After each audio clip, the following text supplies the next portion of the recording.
Bon, je reviens avec un décor un peu vide, c'est normal, j'ai déménagé, j'habite plus en France maintenant. Mais cela ne m'empêche pas de finir ma série sur les animaux disparus. On dit qu'une série commence à partir de 3 épisodes, et là je tourne ce 3e épisode pour commencer une série qui sera peut-être interminable ou non, à voir ce que l'homme décide de faire. Mais pour commencer, je voudrais vous proposer un exercice de pensée. Imaginez que la mythologie que nous ayons connue, celle des Grecs, soit liée à l'essai de comprendre qu'est-ce qui peuplait leur environnement avant. Et c'est là où on va commencer à parler de notre sujet, les éléphants de nez.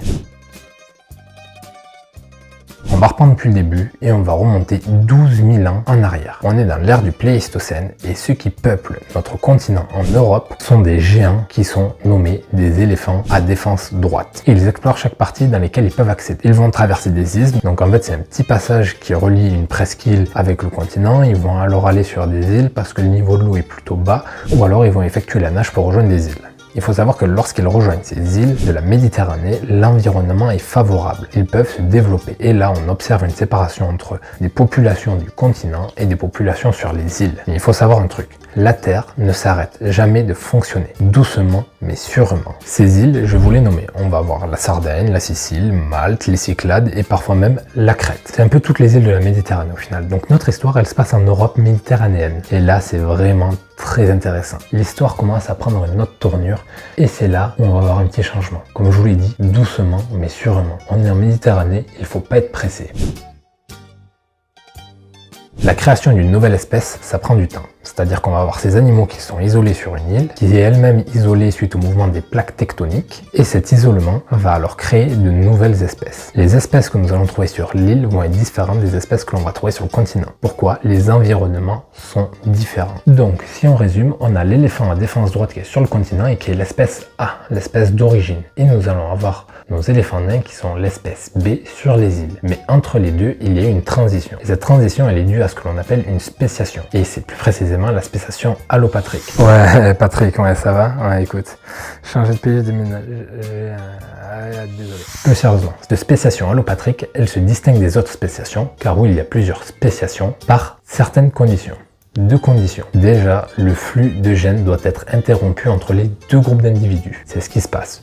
Un groupe sur le continent et un groupe sur l'île. Et la deuxième condition est qu'il y ait une barrière physique entre ces deux groupes. Et vous me voyez arriver, je vous ai dit que la Terre ne s'arrêtait jamais de tourner, doucement mais sûrement. Et cette barrière physique, c'est la mer Méditerranée. Comme je vous l'ai dit, on est en Méditerranée, c'est doucement mais sûrement, et on n'était pas pressé de voir cette nouvelle espèce se créer. Mais là où c'est intéressant, c'est que la nature va rajouter sur le tacos évolution 2 suppléments. Le premier supplément, c'est pression de l'environnement. Et le deuxième supplément sera nanisme insulaire. Le nanisme insulaire, on a vu son opposé avec la vidéo sur le dodo, qui est le gigantisme insulaire. Afin de favoriser et maximiser sa survie, les éléphants vont diminuer, rétrécir en termes de taille et vont alors devenir ce que l'on appelle l'espèce éléphant nain. Il faut savoir que le nanisme insulaire est un phénomène qui se retrouve chez beaucoup d'animaux. Bon, ce cas de l'éléphant nain, il est assez complexe et je vais essayer de vous l'expliquer. Pourquoi? Parce que chaque île était différente, donc chaque pression de l'environnement était différente. Il y a une hypothèse, selon les chercheurs, qui explique que chaque île possédait une espèce différente d'éléphant nain. Donc nous avions des éléphants nains en Sicile, en Sardaigne, en Crète, dans les Cyclades et à Malte. Donc chaque île a du coup son éléphant nain. Mais ça reste encore qu'une hypothèse.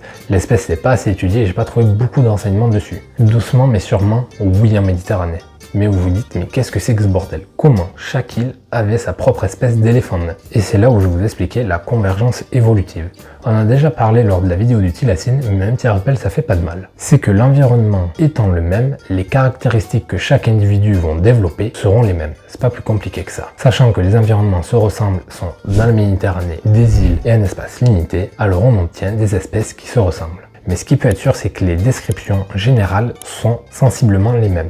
On avait un individu qui faisait à peu près 1 mètre au garrot pour généralement 200 kg. Sachant que l'on partait de base d'un individu qui pesait quand même 12 tonnes.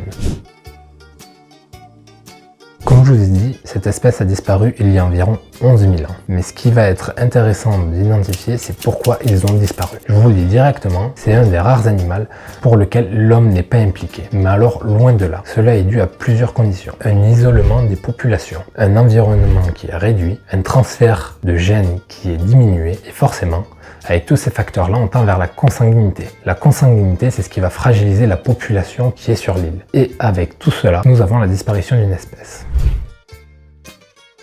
Maintenant, je vous propose propose de repenser à l'introduction que j'ai faite et que nous ayons un exercice de réflexion. Vous êtes en Grèce antique et vous vous baladez sur une île des Cyclades.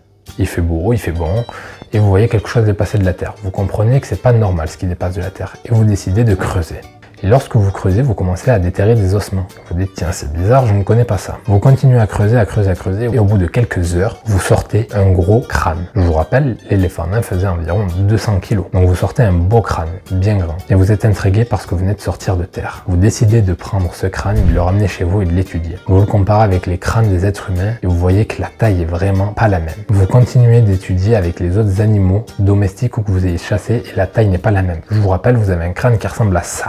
Et au fait de compte, vous commencez à vous poser des questions et à vous dire si le trou qui est au milieu de ce crâne n'est pas un trou pour accueillir un œil unique. Pas celui de Sauron, mais celui des cyclopes. Parce que là, nous n'avons pas la preuve que tout mythe tire ses racines du réel.